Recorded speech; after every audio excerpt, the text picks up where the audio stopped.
Today, the Tirumala temple stands as an architectural marvel, a massive complex of golden domes and white towers rising from the hills of southeastern India. Every single day, tens of thousands of pilgrims make the journey here.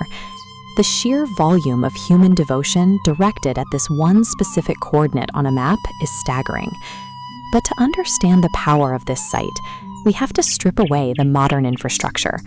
We have to rewind the clock to a time before the paved roads and the golden shrines, when these hills were nothing but dense, wild, completely untouched forest. How exactly did an isolated, ordinary clearing in the woods become one of the most concentrated spiritual epicenters on the planet? According to the ancient texts, the story begins when Lord Vishnu descended to earth, taking the physical form of Srinivasa. He didn't seek out a palace or an established city.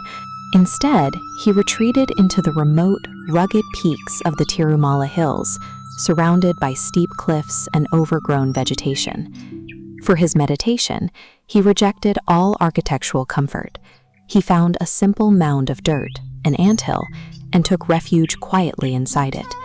He sat perfectly still as the days passed, then the weeks, then the months. His mind was entirely absorbed in divine contemplation, completely detached from the physical realm. But Srinivasa was occupying an earthly body. He was isolated in a harsh environment, which created a stark biological reality. He needed food to survive. Recognizing his physical vulnerability, the gods orchestrated a hidden mechanism to keep him alive. Every day, a sacred cow secretly left her herd and wandered deep into the surreal, shadowed canopy of the forest, navigating straight to the anthill. Standing over the mound of dirt, she would gently release her milk. The liquid seeped through the porous earth, flowing down to nourish the Lord meditating inside. The surrounding forest was a place of wild, unpredictable nature, predators, storms, and chaos. Yet right in the middle of it occurred this perfectly ordered, quiet daily ritual. It formed a closed, divine ecosystem.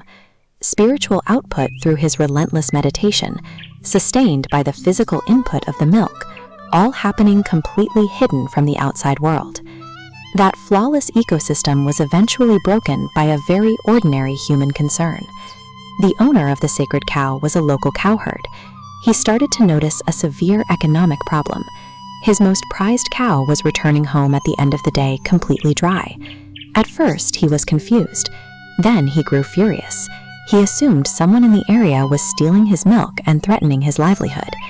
Determined to catch the thief, he shadowed the cow the next day. He tracked her through the thick woods, entirely unaware that he was walking toward a physical manifestation of the divine. He finally caught up and saw the milk spilling pointlessly into the dirt. Blinded by his own anger, he raised his heavy axe and brought it down hard on the mound. In a split second, a mundane frustration over lost profits collided violently with a profound cosmic meditation. The earthen structure shattered, and from the ruins of the anthill, Lord Srinivasa emerged, bleeding from the accidental strike of the iron blade. For the cowherd, the illusion of mundane reality instantly dissolved. The man realized he wasn't looking at a milk thief. He was looking directly at the Supreme Lord. All of his economic anxiety and violent rage vanished. He collapsed, falling to the ground in total surrender at the Lord's feet. The cowherd's violent impulse left the Lord wounded. Yet this very act of human aggression shattered the earthen wall, forcing the hidden divine into the light of the material world.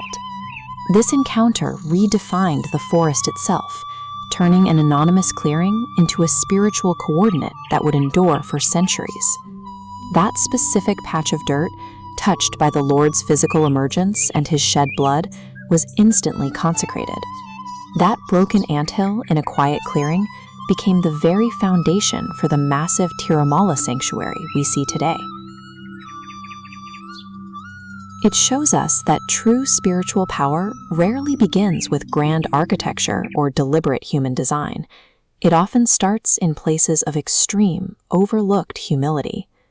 The golden towers now rise precisely over the spot where an angry man swung an axe at dirt and divine grace stepped out to meet him.